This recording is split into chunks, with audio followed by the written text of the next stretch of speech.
پلاران د خپل بچو ته قاریږي وي بار موزئ موږ هم چې کله واړو که نه داسې د 7 8 او د 9 او د 10 په زمانه کې نو موږ ته خپل پلار ډېر قاریدو چې بار به لیدو موږ والد صاحب چې به د ملکان های سکول کې استاد و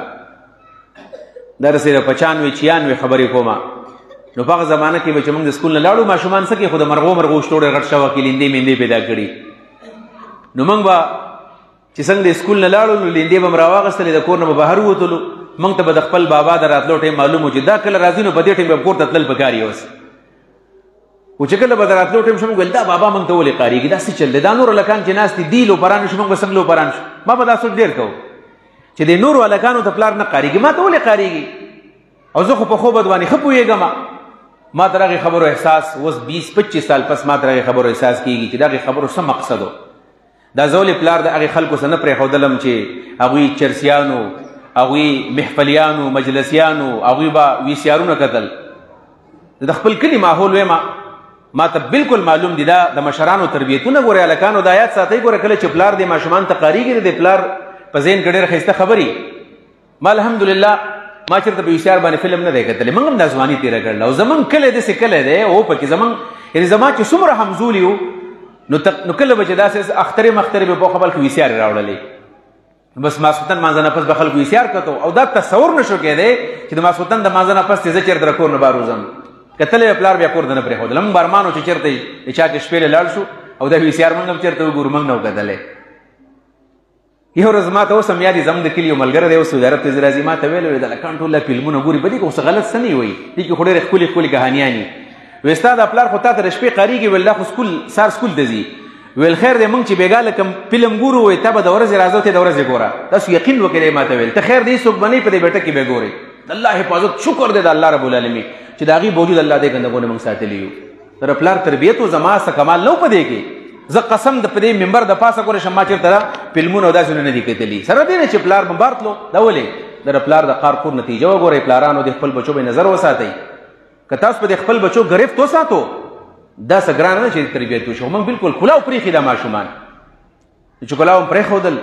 نو حالات زموږ مخې ته دي او دریم نمبر نبی علیه السلام ویل وبکې علی خطویتک په ګناه دې وجاړه ګورئ چې کله ګناه د نه کېدله جاړه پې په ګناه باندې ته خوشحالېږه مه فخر پې مه کوه چې ګناه د نه وشو نو بیا الله ته وجاړه مسله باندې ودرېږه د شپې راپاڅېږه الله ته وجاړه او ستا د سترګو نه چې کله اوښکې وبهېدلې نبي علیه صلات وسلام فرمایي دا 2 سترګې الله په اور حرامي کړي دي چې یو په جهاد کې پیره وکړي او بل چېرته د الله د یېرې نه وجاړي هغه آیت مې چاول کې ویلی چې ظهر الفساد فی البر والبحر بما کسبت ایدي الناس په وچه کې او په لمده کې په سمندر او په خشکۍ کې چې دا کم فسادونه کمې فتنې کم عذابونه کم مصیبتونه راغلل دا د خلکو د ګناهونو نتیجه ده تاسو خبر شوئ چې دوبۍ کې په دې تېر 2-3 هفتو کې تاریخي بارانونه وشول او داسې بارانونه وشول چې په اربونو کربونو د خلکو تاوانونه وکړل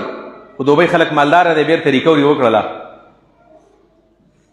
څه ریکوري د خو هلته خو همدغه د سود نظام دی انشورنس کمپنیانو ته وویل چې خلکو له خپل انشورنس په ټایم باندې ورکوي نو هغوی له دې باونډ کړل چې خلکو له انشورنس ورکړي نو دا خو د سود نظام دی په دې څه خوشحالي نه ده پکار انشورنس دی اوس دا دی پرون بل پرون باندې بیا یې پیشنګي وایي چې اوس بل لهر د تیز بارانونه روان دی اوس خلکو سب غم دی هغه ځای کې زموږ د پاکستان که مزدور کار دی هغوی سره هم فکر دی د چا روزګارونو دی نرسریانې دي دوکانونه تباه برباد کړل د هغې خلکو تاوان هم وشو د دې خلکو تاوان هم وشو جهازونه ولاړ دي په ایرپورټونو کې یعنی د دوبۍ ایرپورټونو ته چې ګورې نو دا بالکل یو تالاب منظر خلکو ته ښیي سیندونه خړونه خلکو ته ښکاره کېږي دا ولې ځکه چې دغه د عربو ځمکه ده او د عربو سره زمونږ مینه په دې ده چې د هغوی ژبه زمونږ د پیغمبر ژبه ده د هغوی ژبه زمونږ د قرآن ژبه ده د هغوی ژبه د جنتیانو ژبه ده هغوی هلته مندرونه جوړ کړل مندرونه کم پیغمبر چې د مندر او د بت خلاف خپل مشن شروع کړی په هغه ځمکه کې نن د مندرو تعمیرات کېږي په هغه ځمکه کې هغوی راولګېدلو بوتان یې غټ غټ جوړ کړل باران هغه بوتان ویوړل هغوی له بګوانان یې ولې ویوړل یو ته وښودله چې ګوره دا بګوان څه نشي کولی دا د الله رحم و کرم دی په تاسو خپل نیکه ته دعاګانې کوي ابراهیم علیه صلات وسلام ته دعا یې درله کړې وه چې الله تعالی دې خلکو له معیشت برابر کا رب اجعل هذا البلد آمنا وارزق اهله من الثمرات الله د امن ځای وګرځوه او میوې وله ورکړو امن هم پکې راوستو میوې هم الله تعالی درله درکړلې دا ګوره د ابراهیم علیه صلات وسلام دعا وه ستاسو دپاره دوبۍ حالات زمونږ مخې ته دي